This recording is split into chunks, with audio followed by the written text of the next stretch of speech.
Now, in closing, what I would also like to mention is that we have eCommernce capability right out of the box, meaning it's a unified system. It runs off the same database.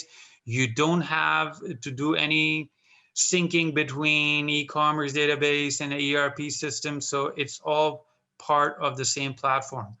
And if I come down to the products themselves, it's a full-fledged e-commerce solution. You have your pricing. You can see how many are available to ship. You can do pickup in store. You can have the other models and options that are available on this refrigerator, for example, available for selection, wish list, quotes, that functionality is here, details, and ratings and reviews. So all the important aspects of e-commerce are supported on the platform.